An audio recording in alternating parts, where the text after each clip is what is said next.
cada vez mais campanhas de mulheres negras. Eu acho que o desafio de candidatas como eu é mostrar que nós somos mais do que se espera, né?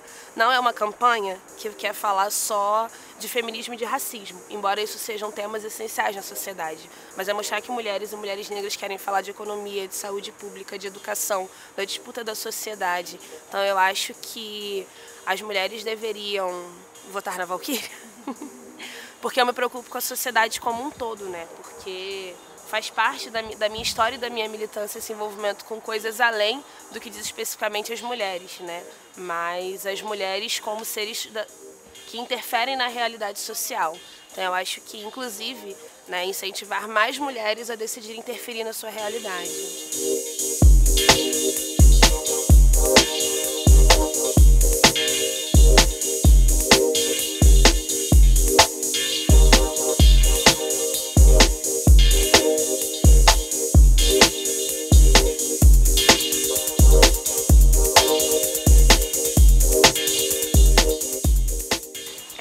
Meu nome é Valquíria Nicterói, eu sou candidata a deputada estadual pelo PCdoB.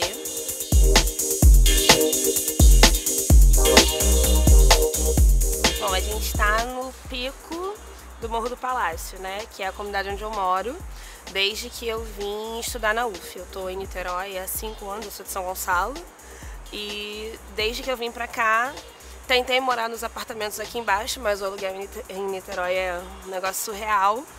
E aí vim morar na comunidade, né? Assim como vários outros universitários que acabam vindo pra cá por conta disso, né? Pelo aluguel.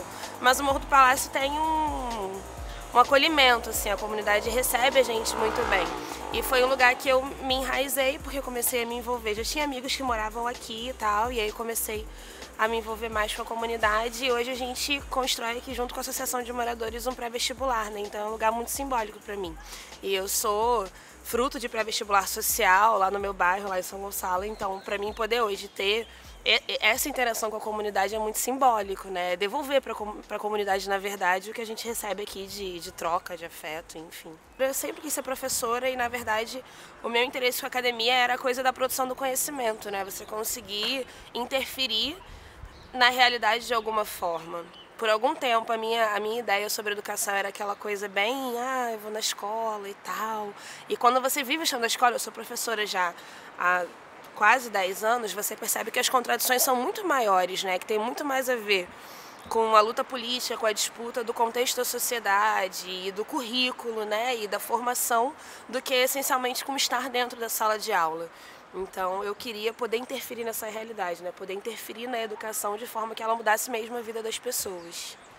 Eu entrei na escola, né? Comecei a dar aula com 16 anos, então a minha experiência era toda rodeada de outras mulheres e a minha família é muito matriarcal. Então eu tinha dificuldade de perceber essa contradição no dia a dia, porque na minha casa as mulheres fazem comida, lavam louça e constroem parede, troca lâmpada, fura negócio, derruba muro e tal. Lá em casa minha mãe sempre juntava a gente para pintar as paredes da casa no fim do ano, para fazer obra, para tudo. Então eu tinha dificuldade de perceber a diferença que as mulheres tinham na sociedade, porque a minha experiência era completamente diferente no meu meio familiar e no meu meio profissional, né? Quando eu vim para a universidade, além da gente receber todas aquelas correntes do feminismo que se apresentam assim, né? Tipo, oi, tem feminismo tal, feminismo tal, feminismo tal. Eu comecei a experimentar espaços onde a disputa pela narrativa era mais presente, né? Quem fala na sala de aula, eu entrei no movimento estudantil, no movimento social. Então, quem dirige, quem toma as coisas à frente, isso foi me fazendo perceber o quanto ser mulher era mais difícil, né? E que inclusive toda a experiência anterior que eu tinha, inclusive de não ter presença masculina que construísse as coisas, era fruto de como as mulheres são tratadas socialmente, né? Então acho que o movimento social é que me deu a universidade de alguma forma, mas o movimento social, esse tino da diferença que tem a minha fala e a fala de um cara no mesmo lugar que eu. Eu acho que o feminismo ele precisa ser o mais realista possível, né? Eu tenho uma concepção teórica, né? Obviamente, por orientação, enfim, política ao feminismo, mas pessoalista que é o feminismo marxista, porque a gente entende que não adianta só dar direitos às mulheres se as contradições da sociedade permanecerem, né? A gente só é explorada porque isso alimenta o que a sociedade precisa, né? Então, eu acredito que precisa ser uma coisa interligada, que fale de gênero, que fale de raça, porque as mulheres negras são triplamente exploradas. Eu acho que levar outras mulheres a consciência mínima de que elas podem mudar coisas na sua vida, porque isso, assim, na comunidade, eu tô aqui no morro, né, com meninas e mulheres que são casadas com caras que não estão na universidade, que não estão ouvindo o debate desconstruído. Como é que eu falo de feminismo para essas mulheres, né? O que elas podem mudar na vida delas? Às vezes é procurar uma iniciativa como a que a gente tem aqui para voltar a estudar. Eu acho que isso faz parte do feminismo, que eu acredito. Oferecer oportunidade para mulheres mudarem as próprias vidas, né? Às vezes incentivá-las a participar de uma atividade cultural que elas nunca foram, né? Que seja levar os filhos no cinema, no teatro, numa parada que tem aqui perto. No movimento estudantil eu comecei a militar no movimento negro na minha organização. A gente fundou o nosso coletivo negro e tal, e foi onde eu levei a minha militância a princípio. E aí depois eu fui entrando mais na política, como é que eu vou dizer, na política da cidade, né? Eu dirigi por algum tempo o nosso trabalho dentro da universidade e depois assumi a nossa juventude no município, né, que é o JS. Foi quando eu comecei a ter mais relação com os movimentos sociais aqui da cidade, né? A gente participa do Conselho de Juventude, a gente toca alguns trabalhos culturais, como uma roda de rima, que a gente faz com uma parceria lá com o Teatro Popular e tal. A gente não quer só votar em mulher, a gente quer votar em mulher que tenha um projeto de sociedade que se alinhe com o nosso, né? Que seja um projeto de transformação. Eu acho que a gente tem uma crise, né? Que ela é mais a crise que se quer do que a crise que existe de verdade no estado do Rio de Janeiro, né? É mais a vontade política dos que estão aí de manter parte da população sem acesso, sem direitos, etc.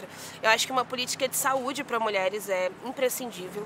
Você tem uma parcela de mulheres jovens absurda no Rio de Janeiro que não tem nenhum tipo de orientação sobre saúde sexual, reprodutiva, sobre o próprio corpo, né? E aí, se elas engravidam, elas não têm assistência no sistema público de saúde, elas não têm um parto que seja digno, né? Elas não têm nenhum tipo de assistência nesse sentido. A mortalidade infantil tem aumentado absurdamente e isso se relaciona diretamente com a saúde das mães, né? Porque se elas não têm acesso à saúde pública, elas não conseguem levar isso para dentro das suas casas. A destruição de programas de governo que a gente tinha anteriormente, como médicos de família e etc., que a crise no Estado vai diminuindo, né? Ter espaços para que a mulher cuide da sua saúde, e isso é via política pública, né? Incentivos, né, para que as mulheres continuem estudando. Eu acho que a formação das mulheres para que porque existe hoje, né, tá todo mundo em crise, não adianta estudar, né? E as mulheres são as primeiras, porque elas têm filho para criar, a casa para sustentar, né? Eu acho que a valorização do trabalho feminino, você tem uma série de mulheres empreendedoras no Rio de Janeiro, né, que a gente sabe que não é o cenário ideal. O ideal é as pessoas terem trabalho digno e etc. Mas o trabalho dessas mulheres é muito mais difícil, porque para que elas se coloquem no mercado de trabalho é o triplo de problema, né? Então acho que ter políticas públicas que garantam que as mulheres possam, né, ser donas do próprio trabalho. E principalmente geração de emprego público, né? Eu acho que existe uma série de categorias que são ocupadas majoritariamente por mulheres. A gente pode ver a educação, a enfermagem, que são categorias extremamente sucateadas e que uma política de valorização salarial, de formação, já seria por si só um diferencial para as mulheres no Rio de Janeiro, né? Para que as mulheres, inclusive, possam permanecer na educação. A gente tem cidades no Rio de Janeiro que tem índice recorde de estupro no Brasil, né? A ampliação das DEANs, por exemplo. Niterói tem uma delegacia da mulher. Ela não é capaz de atender todas as mulheres vítimas de violência no município, né? Então, ter legislação que cobre e fiscalize os órgãos públicos que garantem a segurança das mulheres, assim como as casas de parto que precisam ser ampliadas, né? Os centros de abrigo para mulheres vítimas de violência, que são cada vez mais escassos no Rio de Janeiro. Eu acho que são algumas coisas, tem muitas coisas que as mulheres precisam, né? Mas eu acho que medidas efetivas de segurança que protejam as mulheres, de emprego e de saúde pública são essenciais para a transformação da vida das mulheres do estado do Rio, né?